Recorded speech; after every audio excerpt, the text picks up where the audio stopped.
Hi. Yes, yes. Okay. I was born here. Yes. Okay, so I'm talking to Feroze Mithiborwala. He's in Mumbai right now. He's been very active in the truth movement in India. He comes from the same region as Gandhi, and he's a follower spiritually of the same path as Gandhi, taking the page out of Gandhi's way of peace, his peace style. So Feroze has gone into Gaza with a convoy, the first one from Asia. With him, he brought some dozens of country representatives with him on that trip. And he's been pro-peace, he's been anti-war. He's got a lot to say about the movements that are against peace. He's got a lot to say about the soul of the problems of the world and where they focus on. It's quite interesting. He's a spiritual man and a thinking man and a motivating man who's dealing with many different organizations. Some he founded, some he co-founded, some he's representing, sometimes he's a key speaker. And he has, in one of those speeches I've heard, a very motivational one that he's given to one of his organizations, that we live in great times, in times of great change, economic, political, religious, and cultural. And he ties it all into spirituality and current events. He's an amazing man. Please welcome Feroze here, and let's find out a little bit about Feroze. Feroze, could you help me give more about your bio? I think I've missed some things. Essentially, I drew my inspiration even from my childhood years from Mahatma Gandhi and from the Indian freedom struggle. But I was also, as a child and as a youngster, keyed into international events. I followed them very closely. So that has helped me create a worldview. And essentially, I was also very spiritual at heart. I couldn't agree with the dogma of the faith I'm born into, which is Islam, or the dogma or the orthodoxies of other religions. It didn't make sense to me. But I drew my spiritual beliefs from various spiritual cultures that have emerged across the centuries, down the ages. Politically also, I did not fit into one textbook, that Marxism or socialism or even Gandhism for the matter. I tried to find my own truth from the complex times that we lived in.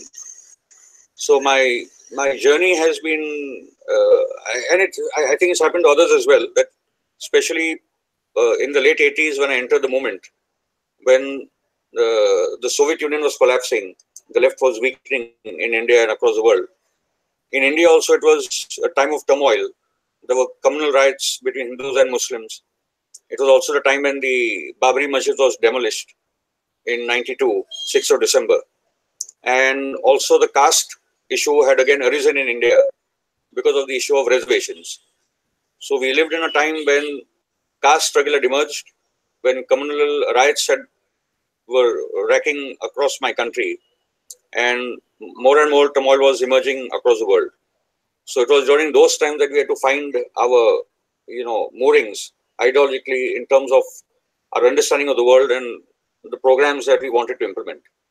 So it was a very challenging time for the world since the 90s, and I've been part of that thinking process.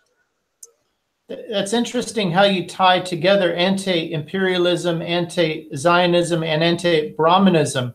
Now, I shared with you that I was actually born in India, and my mother tells me a story, because I was only 2 when I left, that one or two times I was on the train and I interrupted some Brahmin family, and they had to go through a huge cleansing process because I was impure and I had entered some space. So I had a talk with my wife about that when we were talking about interviewing you yesterday, Feroze, and I said, you know what the problem, what is interesting, that what ties in imperialism, Zionism, and Brahmanism, it's the feeling that we're better. If I have the feeling that I'm better than you for some reason, invented reason, doesn't matter. That's the source of all these problems. Would you agree with that? True. But actually, through that we need to add imperialism, Zionism, Brahmanism, and Wahhabism, because all of these are supremacist ideologies. They all believe that my religion is true, I am the final truth, The rest are going into perdition and will burn in hell. And the rest are all subhumans. They're not even humans. So this kind of supremacist ideology actually runs through imperialism, Zionism, and imperialism I'm also referring to evangelical Zionist Christianity, Jewish Zionism, Wahhabism, and Brahmanism. These are all supremacist ideologies, which we are all fighting against in our own countries and in our own cultures. So you paint a very inspiring... But I'm very happy to hear that the Brahmins consider even the white people as inferior. Yes, they did. And way back in 1965, 6, 7, that was the case. Yes. Okay. And yes, okay, fine. Yeah. So what's interesting is we know the enemy, and you've also identified the promised land. I'll tell you something very interesting, because 6th of December was a day of awakening for me in many ways. Because I could not believe, I'm referring to 6th of December 1992, 6th of December 1992, when the Babri Masjid were destroyed by the Hindutva hordes in my country. I could not believe that it could happen in India, because I've always lived amongst friends from other communities. Majority of my friends are from the Hindu community or Christians. We all live, that is a normal way we have always lived in India. The situation is worsening, but I could not believe that we would see hordes in my country attacking a mosque and destroying it in front of TV cameras. So the 6th of December was a turning point in my life. There were two things I realized. One was that what happened in Ayodhya on the 6th of December will happen in Jerusalem, where the Zionist hordes who have declared their agenda to destroy the Masjid al-Aqsa and the Qubatu Sakra, the Dome of the Rock, will eventually destroy those two mosques to build the third temple of Solomon for the coming of the Antichrist and the Christ, the entire ideology that they have, which is bizarre, but it is there.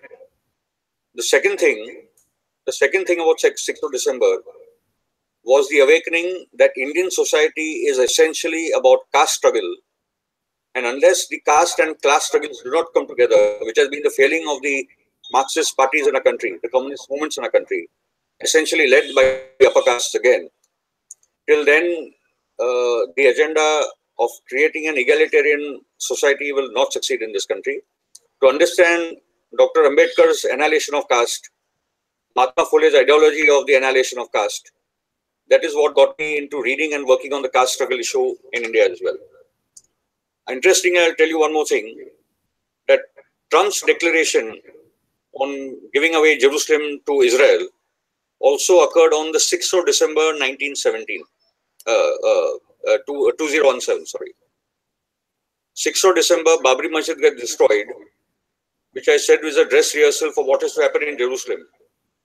6th of December 2017, 100 years after Balfour, Trump again says that Jerusalem is part of Israel. The date of 6th of December, Trump doesn't know about it. But the ones who are behind Trump, it is a clear signal that what happened in Ayodhya will happen in Jerusalem.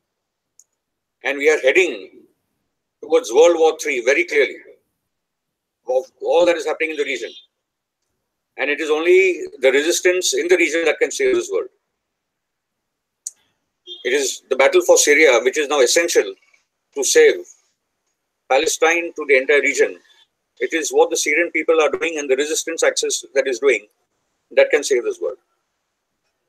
Things are coming into a climactic crescendo of events, aren't they? As you've identified with economic, political, religious, and cultural, you're tying together so many things. That 1917, December 6, Balfour, with the announcement that Trump made, and then the so event... 1917, Balfour was on the 2nd of November, 1917. Oh. And then Balfour II, which is Trump's declaration, was on the 6th of December 2017, 100 years apart. But the 6th of December is a date we should understand, because the Israeli support for the Hindutva Brahmanical forces in this country has been very clear. And that is why we keep on saying the demolition of the Babri Masjid was a dress rehearsal for what is to happen in Jerusalem, God forbid. Yeah. I like how you very clearly enunciate the difference between Jewish people and the Jewish religion and Zionism as an ideology, a virulent ideology. Sometimes people who call them Zionists, call themselves Zionists, don't even know what Zionism you're talking about. So these words can get lost and these accusations can get lost, but you're very clear in your speeches what you're talking about. Exactly. See, Judaism, Islam, Hinduism, Christianity, they're all religions and they all have the imperfections. But they can be, they can be discussed and they should be discussed. And they can be reformed. But ideologies such as Zionism, Wahhabism, Hindutva, Brahmanism, Zionist Christianity, they're essentially supremacist ideologies. The ideology of hegemony and of, that we are the only people, the rest are slaves. Now, there are problems with Judaism itself, with Islam itself, which we keep on, and Christianity, which are their problems in the scriptures. But they are normal religions which need to be discussed, debated. So we draw the distinction, but unfortunately, the Zionists are saying that Zionism and Judaism are the same. If you're anti-Zionist, you are anti-Jewish. I mean, they're mad. We are trying to save Judaism. That's not true. There's hundreds of thousands of Jewish people that are vocal and saying that's not true. So I'm not Jewish. I have no right maybe to say that, but they do. We all have a right. See, people like us are above religions. I think we have a right to criticize the religions we are born into and the religions that, I mean, we stand for human rights for all. I can't say that a Hindu is getting bashed up next to my house. I'm not a Hindu. I can't go save him. So that's ridiculous, Yeah. So I think we have a right as people who are, who stand for justice, who stand for human rights, for all humanity, to take on everything wrong with all religions. So we have this supremacy ideology, and it's creating this global intifada resistance. So people are awakening to the global occupation of the transnationals, the forces that are taking rights away from all of us bit by bit over many generations. Yes, true. It is a global intifada. The Palestinian resistance is remarkable. In fact, it is the most global resistance ever in the history of the world. The last time we saw it in Vietnam, then we saw it more widespread in the time of South Africa. But I think there is a Palestinian solidarity movement in practically every corner and every country of the world. So the Palestinian resistance, and I would say that they were very, very weak national leadership. But the people at the grassroots have a very strong movement. And this global intifada is leading to a new awakening across the world. And I think the social media has contributed to that awakening. Yes, they do control the social media. They're trying to, even censor us over there. But the social media has given us an opportunity to speak our minds and to seek out people across the world who share the same thoughts and ideas and programs of activism to take on, because the powers that we are ranged against are far too powerful now than they have been in history. But the resistance of the people is also far more well connected across the world today. You bring up so many things, Feroze. The ability to communicate to people like you with such diverse backgrounds is incredible. It's helped a lot of people identify with various aspects of the truth movement and get out of the matrix of mainstream thought, which comes from politics and media, which is controlled systems. But you're different, and we're gonna learn how you woke up. One of your moments with waking up was 1992. Can we go back before that? Yes, I mean, see, basically, as a child, I also asked questions from the religion I'm born into. As Christians, Jews, and Muslims, it's a problem of the three Abrahamic faiths, essentially. We are told that we are born into this faith and we are the only ones going to heaven. The rest are all going to hell. Okay. So as a child, I kept on asking this question to my father, that how does a Mahatma Gandhi or a Gautam Buddha land up in hell? Because they're not born. So, I mean, you say that is what it is written in the Quran. And I couldn't ever digest this. So I was always seeking that these are all great spiritual beings. And it just doesn't agree. So that was part of my awakening in that sense. And my other awakening in terms of social awakening was the kind of poverty and exploitation in my own country. So as a child also, I could see the caste discrimination with the sweeper who would come into my bungalow, into my grandmother's house, and she would tell him not to touch the banister because that would, it would be, impurifying for the house. Now that's a Muslim family who could not take a Hindu sweeper into the family or give him a glass of water. So how caste and untouchability operate across cultures and religions in our country was also what I saw as a 10-year-old child. So the caste problem, the poverty question, all these are part of my journey through my childhood. And I was also a strong Indian patriot. Now, loving your country doesn't mean that you cannot speak out against the oppression of the Indian state in Kashmir or in the Northeast, or the police atrocities on the Adivasis, the forest dwellers in our country. You love your country, but because you love your country, you need to criticize your government and the police or the judiciary that is, causing injustice and the oppression in our country as well. So this was part of my journey as a child, and then I went into activism. The second awakening, I would say, was in 1987 when I went for a padayatra or a walk I was part of a group of 100 odd people, mainly trade union workers. We had gone to Marathwada, which is an interior part of Maharashtra, the state which I live in Western India. There was a famine out there. So 10 days through various villages, we could see the drought situation in those areas where the tea would have no milk, and all that we could eat was a chapati with some onions and some red chili powder. That was all that they could actually give us to eat.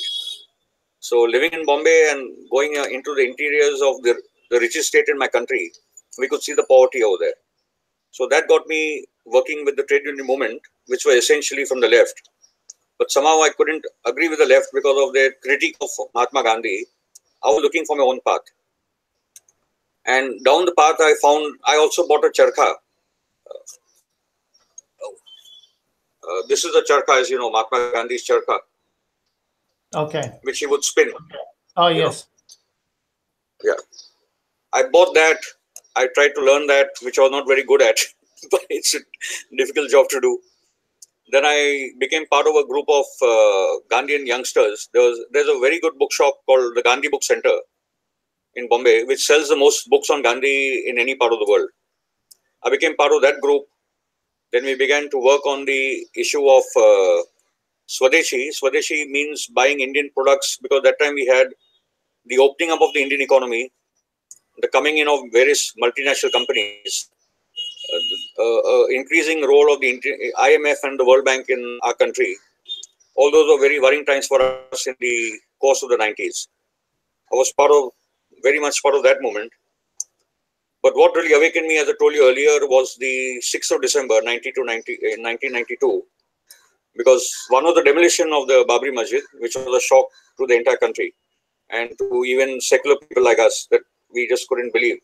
Ordinary Muslims, ordinary Hindus were shaken, but people like us who are essentially secular, we were totally torn apart. We couldn't believe it was happening in our country. But also worse was because Bombay went through 3 months of rioting. There were riots across the city. More than 1,000 people died. A lot more injured. It was we couldn't believe it could ever happen in Bombay, because after independence we've never had those kind of riots in my city in Bombay. The most plural, diverse, cosmopolitan city in our country. And after that riot, then I decided to dedicate my life to working on this issue. Of course, I evolved and I'm working on many more issues. So I sat down with some of my friends. We started working in the slums, especially one called Tulsiwadi in Bombay Central, where more than 500 houses had been burned down. So we stayed there through the course of the riot period. So, and after the riots, we had to stay there to give the confidence to the people to come back home. They were living in refugee camps. People began to come back. We began to work with the children. We were running a part-time school out there, tuitions, all free of cost, of course, voluntary, to help the children of both the communities get back to each other. That was the only way to do it. And during that time, we started a new youth organization called the National Youth Organization, essentially of Gandhian youth who are attracted to the ideology of Gandhiism. Though even within the Gandhian movement, later on I raised the question of caste because I realized that the Gandhian movement itself was dominated by upper castes. There were no Shudras, no Ati Shudras. It was always a very upper caste movement. So patronizing, they would speak about it, but then I would ask, if we are speaking about it, how come it doesn't reflect the diversity of the oppressed sections? Gandhiji spoke about the oppressed, but I only see people from non-oppressed backgrounds actually. In caste terms, barely anybody, nobody from the Dalit community or even from the OBCs, other backward castes, the middle castes out there. I resigned on the question of caste at that time. And I also began to read a lot more about Ambedkar and Gandhi. They seemed poles apart at that time, but I can also see that how Gandhi and Ambedkar actually do complement each other. Gandhiji was leading an independence struggle, so he had to take various sections of society together and competing sections. Dalits versus Brahmins, Hindus versus Muslims, farmers versus feudals. All these, all these various sections, workers versus the corporate houses. All these contending sections, Gandhiji had to keep in the same boat against the British. Okay, so it was always going to be more difficult for him. Of course, Gandhiji in the 1930s was far more orthodox on the question of caste, due to which he and Ambedkar couldn't get along. But Mahatma Gandhi began to learn. He began to learn from Dr. Ambedkar's movements, from his own understanding of caste, and I believe he evolved far more than people give him credit for. And that is why both Jawaharlal Nehru, our first Prime Minister, and Mahatma Gandhi ensured that Dr. Ambedkar became the chairman of the drafting committee of the Indian Constitution. So, so-called untouchable is actually responsible for the Indian Constitution. Okay, so yeah, so basically during the course of the 90s, I did a lot of reading on all these issues and work on all these issues, even on the question of caste within the Muslim community, within the Christian community. These caste structures exist in all, all kinds of religious communities in India. But post 9/11, then again, the world changed for me. The world changed for everybody. That was another wake up, wasn't it, for all of us? You know, yes. Something you said before we brought this interview into live broadcast, you mentioned that you were from the region of Gandhi and that you had this Gandhiism as a sort of a mission or a guide. And I see that going back perhaps as a young child, maybe even you were born to be this because you resisted the Muslim upbringing that you had or the culture or that you were brought into. You asked questions and broke free of the mold. You got out of that matrix. And even in the Gandhi culture, the pro-Gandhi movement culture that you got into, you also broke the mold of the matrix that they had in there. This seems to be part of your mission. Do you feel a strong affinity? Is that what you were talking about? Do you feel that you're on a mission here? Maybe you were born at the right time. This challenging time that we have is part of your purpose of being here, is addressing that. I think it's your purpose as well. And you were born with your own mission. I'm born with my own mission. And there are people like us who are on a path to finding our awakened beings who are actually talking to each other today. So this is part of the destiny that we are all pursuing. And I think it is people like us across the world who will finally provide the answers. I don't know what the answers are, but we are seeking those answers. And yes. Yeah, this is the Truth Seeker's path, and we're to discover what makes you tick, Feroze. And you've gone through the wake up of childhood. You broke a mold there. A wake up of 1987. Is that the right? And then 1992, and now we've got also 2001 coming up. 9/11. Yes, 9/11. I was at a friend's house in Delhi. Interestingly, both at the time of Yitzhak Rabin's assassination in '94, and again in 9/11, I happened to be in Delhi at both the times. I was in a train at both the times when I watched 9/11 live. But interestingly, yeah. Anyways, so 9/11 was a turning point in global history, and it surprises me that an incident that has changed the entire, the path of the entire international story has changed post 9/11. It has changed the trajectory of international political events.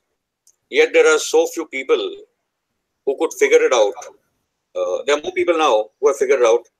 But even 10 years ago, we were taken as crazy conspiracy theorists and you guys have gone mad and all those kinds of things. People are not saying that anymore. But some of us, I to tell you honestly, it took me 2-3 years to figure it out. I did not figure it out immediately. It did not make sense, but I could not put my finger on it. And after 2-3 years, when I began to ask questions, and again, I would say that the essential work out here has been done by some remarkable American people. We have not done that kind of work in India on 26/11 because 26/11 is another major false flag operation. But on the question of 9/11, the American, you people like you have done a remarkable job on exposing 9/11. So I did a lot of my research, of course, based on facts put out there, theories put out there by American friends and others. But you all have done a remarkable job.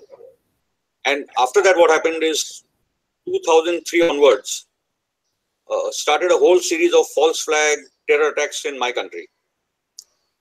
Terror attacks that would not kill a single political leader. Terror attacks that were done in marketplaces, killing ordinary Hindus and Muslims. Terror attacks that were done to change headlines. Terror attacks that were done to change the focus of what people should be actually thinking about. Some of us could easily see the pattern. So after a terror attack, immediately within 24 hours, we would see 2 Muslim photographs on our TV screens. And after 48 hours, they would solve the case. Okay. Intelligence agencies are about preventing terror attacks. They're supposed to collect information to prevent terror attacks. You can't have a policeman with an AK-47 standing at every street corner. That's not how you prevent terror. So we saw a pattern, and with the fact finding that we could do, even people like us with no police background, with the fact finding we could do, we could see that there was another underground terror militant groups operating and essentially hardline Hindutva groups. So when we put those facts out there, simple facts out there, and we did a lot of hard work, me and my another friend Kishore Jagtap, there's Dr. Suresh Kernar in Nagpur, other certain friends in Delhi. We were all doing it at our own individual level, but we got together and we could see it. And it was only later in 2008 when one Hemant Karkare, the chief of the anti-terror squad in Maharashtra, he brought out the connections between the Hindutva groups, in fact, even involving certain army officers, which was very frightening. That they were the ones actually responsible for the terror attacks, 18 of them, for which Muslims had been blamed, charges had been trumped up, false evidence had been placed, lots of torture, all that actually came out.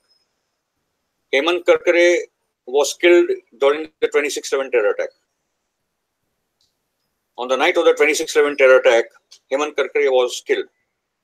And after that, the entire charge sheets have just been put in the dustbin. In fact, interestingly... So who is that man who was killed on that terror attack? Hemant Karkare.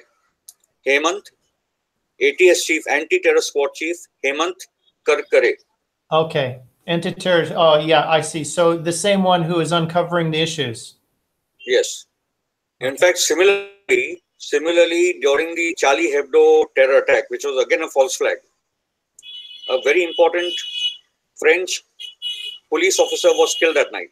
I don't remember his name, but it was said that he committed suicide or something of that sort in his office. But one French senior police officer who was actually investigating the terror attacks in France lost his life the night when the Charlie Hebdo terror attack was happening. He was nowhere near the Charlie Hebdo terror attack, but he lost his life wherever he was placed in France. Okay, so all the investigations were swept under the carpet even in France. I'm not getting into Charlie Hebdo now, that's a different issue altogether. But we saw a pattern in India And after Hemant Karkare brought the facts out, people understood what we were saying. So there are at least 18 terror attacks, 18 terror attacks that happened during the course of 2003 to 2011, in which every terror attack would lead to more phobia, more fear, more hatred towards Muslims, and more divisions within society between Hindus and Muslims. Because terror attacks are far more easier to organize than communal riots. After a communal riot, you have a commission of inquiry. Police officers, ministers, bureaucrats are named in those inquiries. In a terror attack, you don't need to actually have an inquiry. It's very easy to say they came from Bangladesh, they came from Pakistan, and they were ISI and they were Hizbul Mujahideen. It's very easy to do all that stuff. It's too easy to make terror. It's too easy to take over countries. It's too easy to start wars. And that's where the profit motive seems to be going there. There's collusion among, this is orchestrated, this anti-Muslim thing.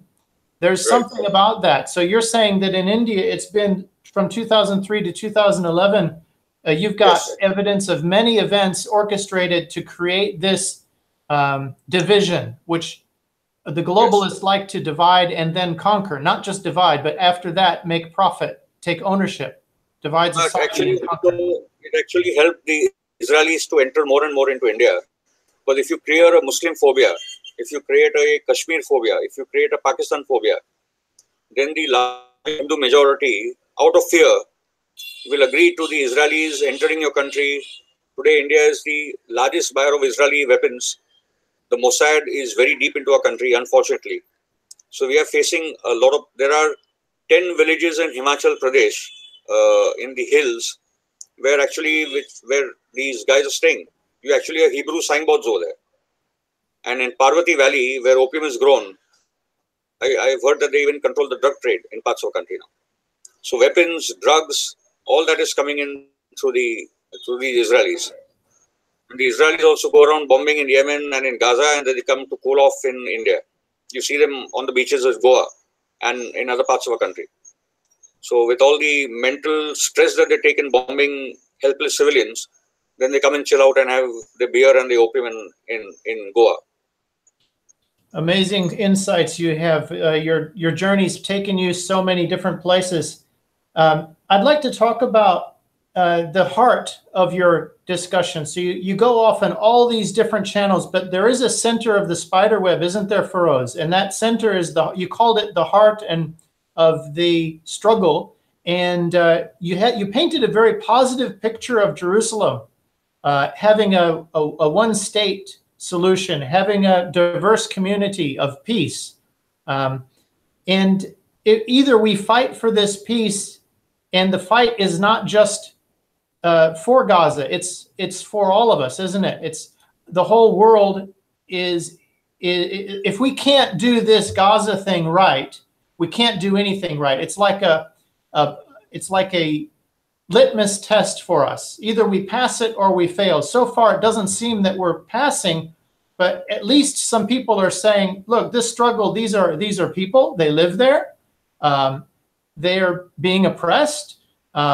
If we can't reach out and help them, it doesn't mean that Israelis are wrong. It doesn't mean Judaism is a bad religion. All that's false argument.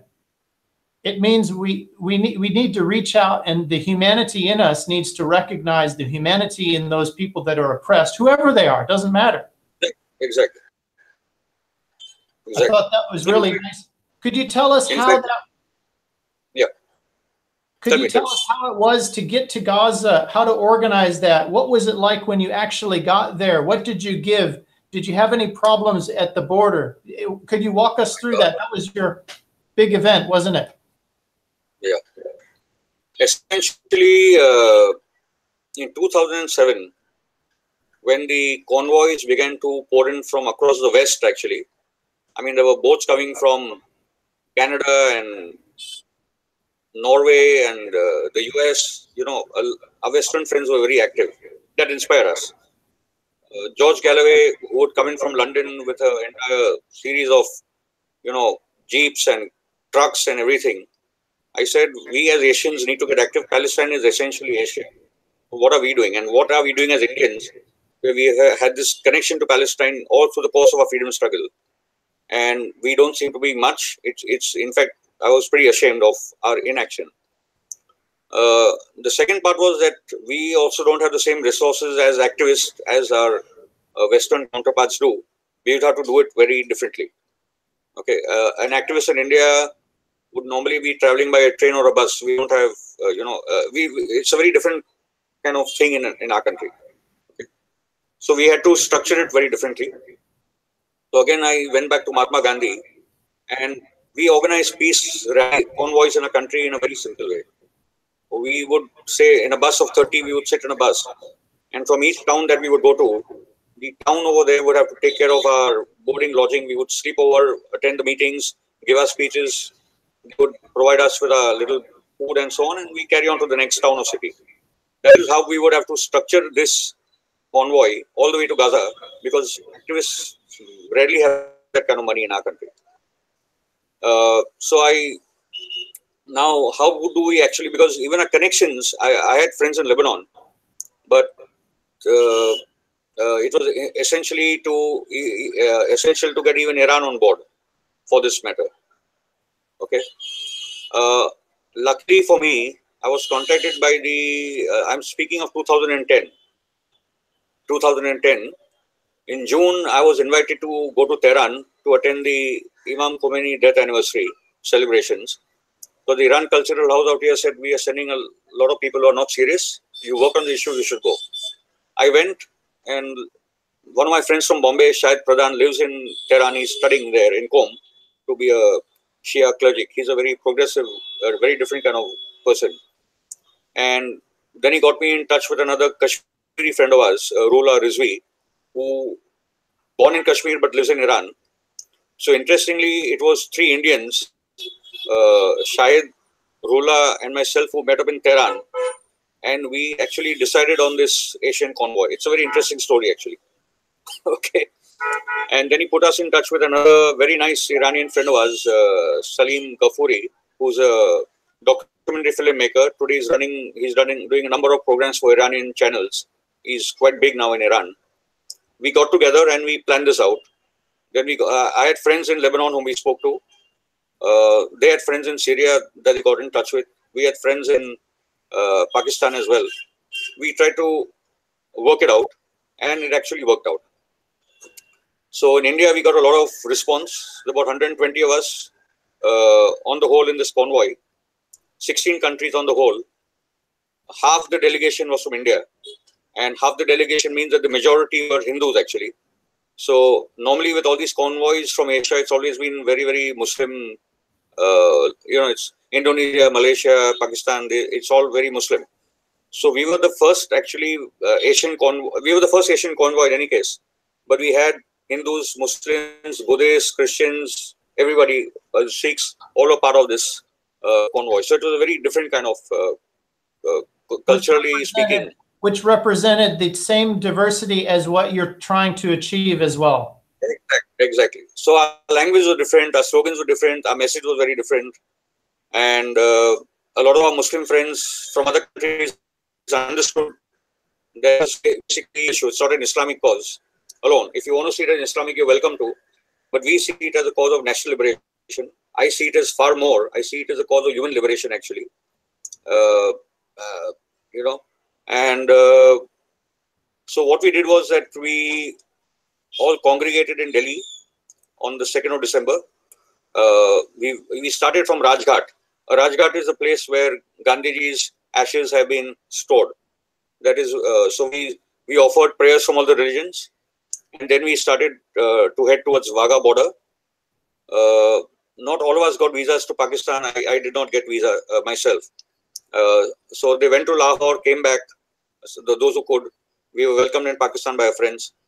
And then we flew to the south of Iran. Then through 10 days of Iran, it was a lovely experience. A lot of public support. Every city we went to, massive meetings, very well organized. They hosted us as Iranians do. In fact, that is our Asian culture in any case. And then through Turkey, we went through the Kurdish areas.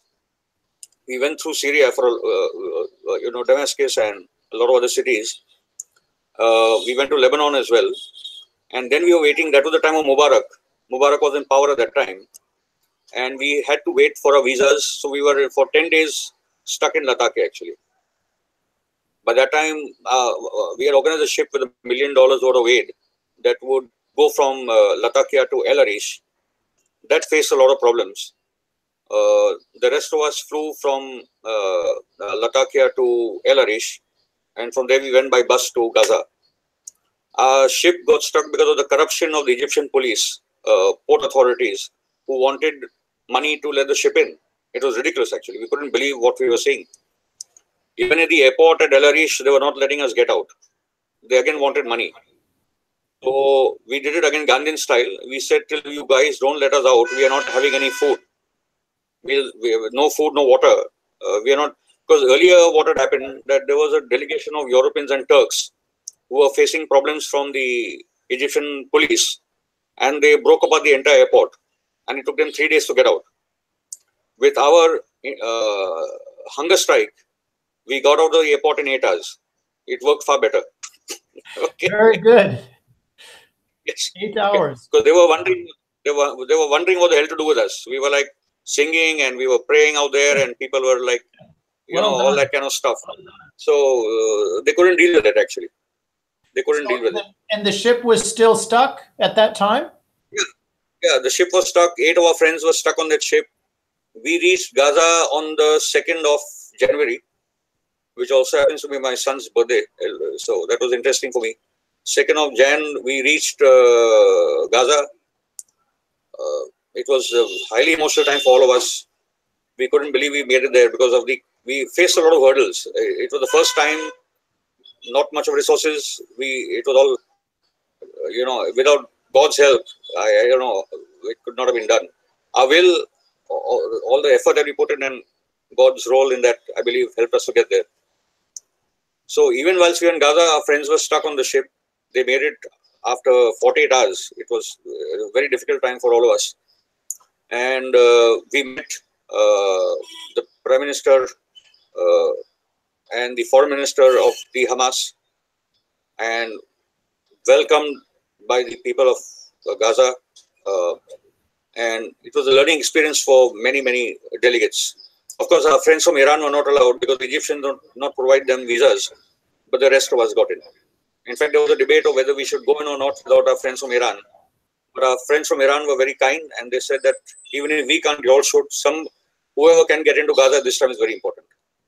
So it was the first ever Asian delegation. 16 countries, Asians were represented there, and it was a miraculous experience for all of us. That sounds great. And you went through and did some tours and speeches within Gaza on your passport issued from Egypt. Oh yes, it was very funny again. I mean, in Gaza, we were very safe, unless of course the Israelis would have decided to bomb us, but that did not happen. We also met Richard Falk, who happened to be there in Gaza that time. At the Islamic University in Gaza, we happened to meet the great American Richard Falk, who's done some great work for the Palestinian cause. And interestingly, when we were leaving Gaza, we got into some horrible buses, Egyptian buses, okay? And when we were going that night, we were passing through the desert in the night. And the heaters stopped working, so we were all freezing in the bus. Then one side door fell out. You will not believe it. One of the side doors fell out, okay? The bus was falling apart.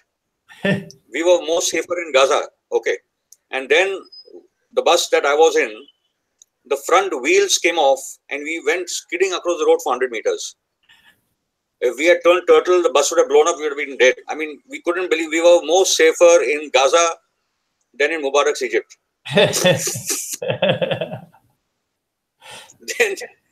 Then we called up the authorities. We told the bus guys, get us another bus. For 6 hours, we were freezing in the desert, no bus. We again stopped the traffic on the roads.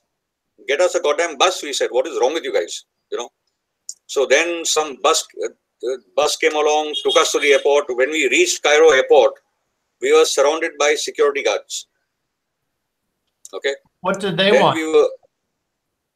So that, I don't know, they're crazy hyper guys, man. They thought we would be running around Cairo or whatever, because that's the way they treat the Palestinians.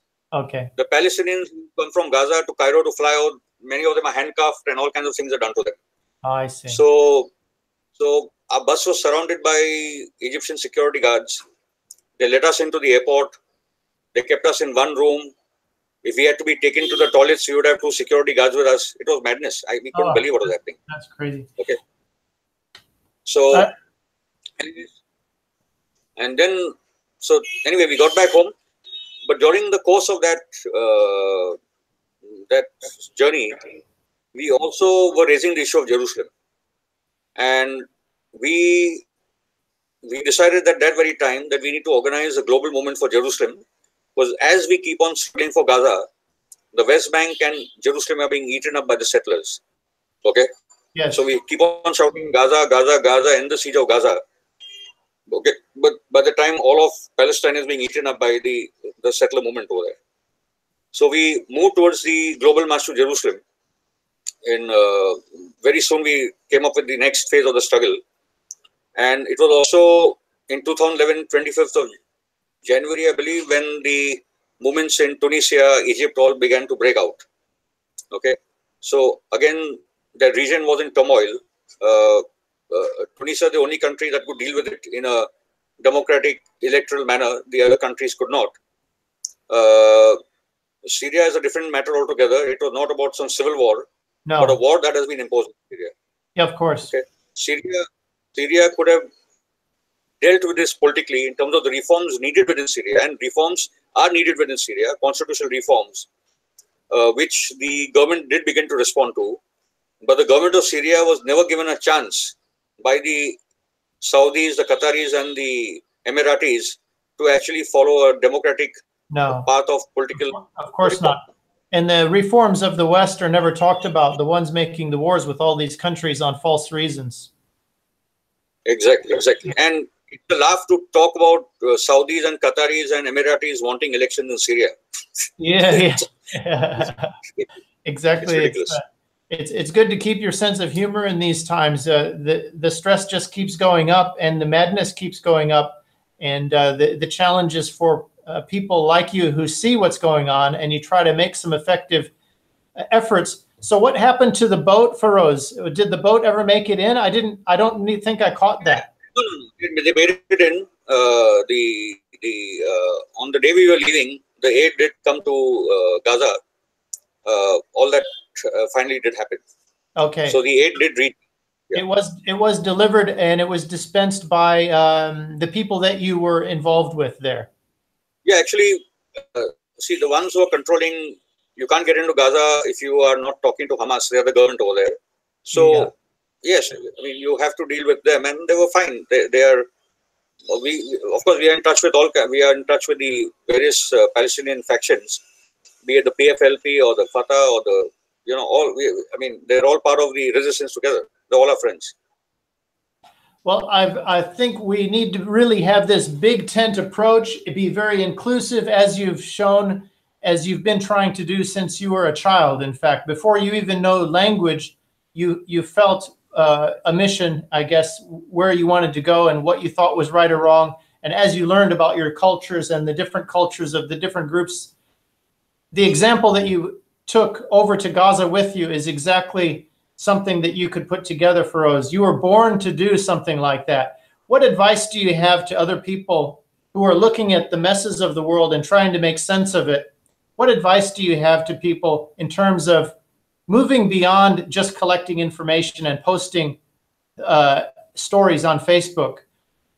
What is advice where do you see this going, and what advice do you have for people? I believe the first step is to start asking questions, because the dumbing down that they want us to go through is that you just accept and you don't ask questions. The first step, the most difficult step, is to ask questions. If you begin to ask questions, you will begin to seek answers, and you will then finally arrive at your answers. And the answer that you arrived 10 years ago may not be true for 10 years from now, but at least it is far better than where you are. So that is what I did essentially. The other part is that with the crisis of religions across religions. It is not only about one religion. Islam is supposed to be the most in crisis, but I believe all are in crisis. We only read more about Islam because that is the way the media wants us to look at. But with the increasing violence and hatred and fear that is being perpetrated through the structures of religion, I believe that religions are collapsing. And we have gone past the age of religions. And people are silently seeking other paths to understand and experience the divine. And that is leading people to the path of meditation, to the path of looking at the self within, experiencing the self. And I believe it is through the experience of the self and the awakening within that finally we can reach out to the divine. I speak that as a Gnostic, as a believer in the divine. Okay. And I also believe that each person will have their own version of the truth, which I again go back to Rumi, where he says that after you are done with who's wrong and who's right and who's a kafir and who's not a kafir, then you come to me in the field, we will speak ahead. That is why calling people pagans and unbelievers and kafirs does make sense to me. Each person will evolve in their own time and we need to understand and respect that. Okay. So, and at the third level, I believe, is as you were pointed out, where I said there is a crisis of politics, of religion, of culture and economics. The entire world is seeking answers. And I believe each one of us has a little part of those answers. None of us have the entire answer. And that is what the social media has helped us to come together. It's unbelievable that I'm talking to you today. 15 years ago, I wouldn't have been able to do that. So whether or not Zuckerberg wanted us to do that is different, but we are using their instruments to defeat them. Okay. As Mahatma Gandhi used the train to defeat the British. He traveled in the trains. Well said, yes. He traveled across the country in those trains and he built up the movement. Yes. So we have used the social media for our own cause. Yeah. Okay. And at the third level, I'd like to say, in terms of Palestine, I believe that Palestine is the central geopolitical issue of our times. The liberation of Palestine and the liberation of the world are all connected. If we liberate Palestine, there are a number of issues that are all connected there. The issue of imperialism, Zionism, Wahhabism, Brahmanism, all these in terms of supremacist ideologies need to be taken on and defeated. At a spiritual level, I also believe Jerusalem is the fifth chakra. It is a chakra of peace. Jerusalem, the city of peace, compassion, equality, where the prophets have walked, where the prophets have all spoken and given us the universal message, where the message has radiated across the world. That very Jerusalem has today been captured by forces that are spreading hatred, fear, wars and terror from that very center. Please understand what I'm saying. Jerusalem, the city of universal love, compassion, grace, mercy, that message that emanated to humanity from Jerusalem. That city has been reduced to a city, to a center from where today the message of hatred, fear, wars and terror is radiating across the world. That is why, as people like us from across the world, in whether we know it or not, are actually working towards peace in Jerusalem to save all of humanity.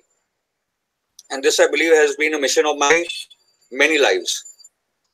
That is what I have known from my own understanding and from what I've been told by certain clairvoyant people, that this has been a mission of my many lives.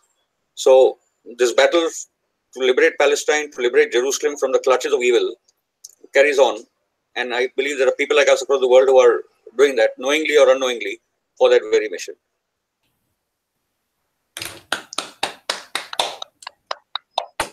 Feroze, I have to clap. I had to be quiet as long as I could. You got a stream of consciousness out there that is very valuable. I'm going to clip the end of that and put it out as its own video and link back to this one.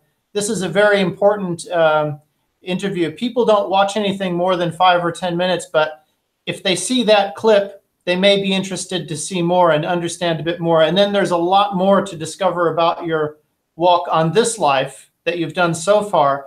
I want to bring something out right now that I just thought of. Your mission has already been done. Your mission has been done in a microcosm. Your mission to make a difference in the world, you've shown how you and your cause, your people, the group you made, the event you had in Gaza, you've gone to a divided region of the world, a place of intense conflict, and you've brought peaceful people from diversity over there across incredible difficulties. That is the story of how we can go from here as a people of the world to the place that you envision, where diversity is living in peace, in a Jerusalem of the world, in the heart that we all have for each other, for humanity. We share that, and that's linked us together here on this social media, as you say. I've been following you for some time, Feroze. You've always been very interesting. Your posts, your comments, the activities you have, the other people on your list. And I have many people on my list, but you're one that I remember for a number of years. Thank you, sir, for your. Now it's really great that I get to know you. Thank you for what you do. It's inspiring to me, and I'm sure it is to others as well. Thanks, Tate. This has been an honor and great. It's helped me understand myself better talking to you, actually, to tell you honestly. You've done a great job with it. Well, I was born in India, and I believe that in the divine as well. I've sort of walked away from my upbringing in religion as well, in terms of questioning myself and questioning what's really going on, and finding my own way. As they say in Vipassana, you have to find your own liberation. The Vipassana meditation, where you look within and concentrate on your own senses and understanding the bigger picture of things, that maybe the fractal universe is part of that as well. It's coming out now with this understanding that certain geometric shapes make the whole universe. So the small is the big is the small. There's been a lot of studies on that, how the galaxies are connected, and how the molecules work, things like this. It's above my head, to be honest, but I understand there's something there, and we can look within and find a lot. Thanks for being here, Feroze. What are you going to do now? I hear the beeping in the background. I know it's morning in Mumbai. What is your plan for today? It must be warm there. Very warm, very warm. Warm, it's hot. It's not warm. So, yeah, we're heading for a long weekend. So I've got some work to catch up on. And actually, because we have to start working on the Great March of Return, supporting the Great March of Return on the 14th and 15th of May, because Trump is shifting the American embassy to Jerusalem. They're going to be, God knows, it's going to be massive protests in Palestine, across the region, in West Asia, and across the world. That is preparing for protests in India as well. The timing is very strange. Why now? It seems like, what is the point of creating this tension now? Why move the embassy to a contested zone where there must be a design of creating conflict? Once again, it comes back to the same people doing the same things for the same reasons. I think the Israelis, with all the Muslims fighting and killing each other and having on bills, this is a great time for Israel.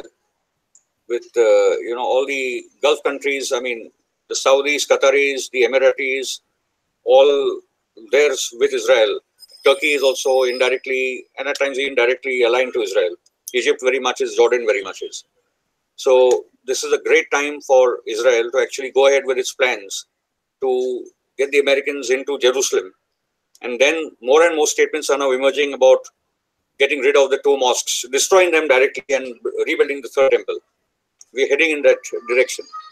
And then the Greater Israel Project. And then?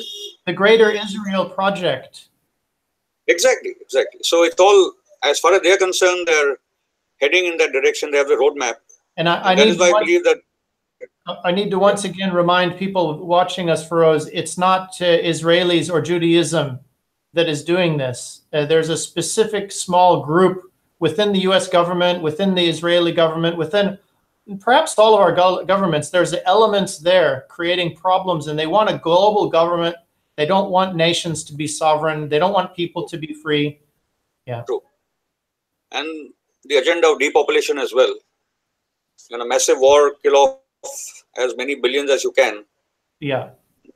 And it's also interesting that with the people who are marching to the Gaza border right now, I remember a debate I had with Sheikh Naeem Atiq, I think the number 2 of Hezbollah, about 2 years ago. When I told him about, we had a delegation that we had gone to Syria, then in Beirut, we had met up with some important people, out of which we had met the current president of Lebanon as well. And he was not president, but we were hoping he would be, Michel Aoun. And we had met up with the number 2 in Hezbollah. And that time, they were not very open about non-violent resistance. I mean, I'd come out openly against Palestinians taking and their cars and targeting Israelis. I said, this is all stupidity. It's not going to work. It's not right. That's not what resistance is about. And now what is happening with the Hamas leadership, standing with posters of Mahatma Gandhi, Nelson Mandela, and Martin Luther King. You can That's see. Amazing. I'd like to have a link of that if you have any links or photos. I'll send you the photos. And then you have thousands and thousands of Palestinians marching to the border every week without even a stone in their hand, knowing that they'll be shot dead or maimed and their limbs amputated. Yet they're marching to the borders without a single stone, leave alone any weapon in the hand. What this is leading to is, this is leading to a global outrage against the Israelis. In the US, you have more and more Jews, especially younger Jews, and not only now, for a number of years, who are now embarrassed and ashamed of being identified with Israel. Yes. The latest example of Natalie Portman, who refused to go to Israel, is not a small thing. No. So the reality is at the level of the people's discourse within the West, especially in America. In Europe, it has always been a lot more easier. But within America, more and more people are embarrassed, even within the democratic establishment, of being identified with the Israelis now. So this is leading to a collapse of the Zionist project. Okay. So the discourse is changing. The decision making at the level of the Pentagon and the White House is still in the hands of the Zionists. Okay. But all these things can collapse overnight, as we have seen in the case of South African apartheid, even in the case of the Soviet Union, where Russia is there, but the communism as a totalitarian ideology did collapse. No, okay. The tipping point might be close, Feroze. Yes, exactly. So we are reaching the tipping point. The arrogance of Netanyahu, the madness of Lieberman, I mean, they're all crazy out there. I mean, the kind of statements, open statements, kill Palestinians, murder them. God has told us to, it is like the problem with the first 5 books of the Old Testament is that they're very violent. It is God-sanctioned racism out there. God-sanctioned ethnic cleansing. Kill the Amalekites, kill the Canaanites is ridiculous. Yeah. Okay. So, yeah. So, I mean, there is a lot that I've drawn from the Old Testament. A lot of my spiritualism comes from the Old Testament, from the New Testament, from the Quran, from the Gita, from the Guru Granth Sahib of the Sikhs. I've learned a lot from these texts. But I believe that more than the text, the answers lie within each one of us. The self that is connected to the divine, that is where the answers are going to come from. Finally. And you walk that belief, and that there are results that can come from that belief. Sorry, your voice is cracking. Yeah.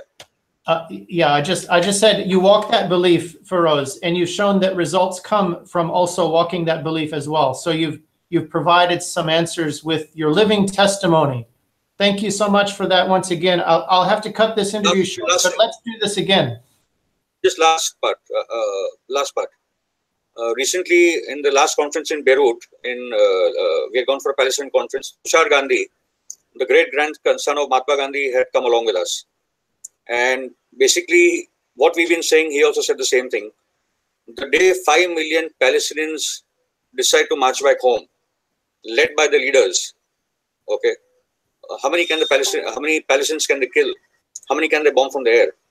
So essentially, it will have to be a mass movement, a mass awakening, the great march of return, as they call it, back to the homes. that will lead to these solutions. In that, we need to help the Jews, we need to help the Muslims, we need to help the Christians, we need to actually work with all people and work out a solution that is acceptable and that leads to peace for the entire region. That's Palestine very and the world. Showing the example by peace. The walk itself is peaceful. Exactly.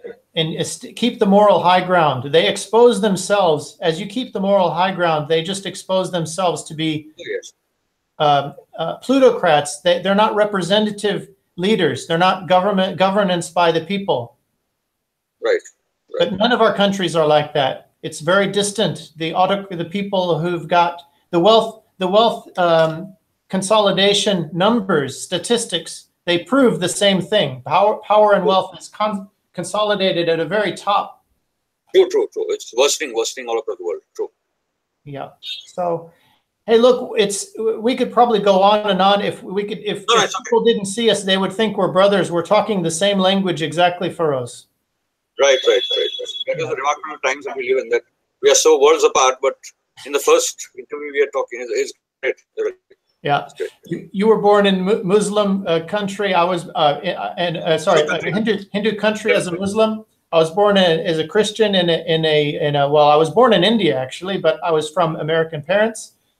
We both moved around. We both done different things. You've been very accomplished in your truth walk. I appreciate your walk, and I appreciate sharing these moments. And I see that we have a lot alike, and there's so many others out there that we can contact instantly now. It's very exciting. True. Thank you, Ted. Great. Thanks. Yeah, thank you. Have a good day. Talk to you later. Bye-bye.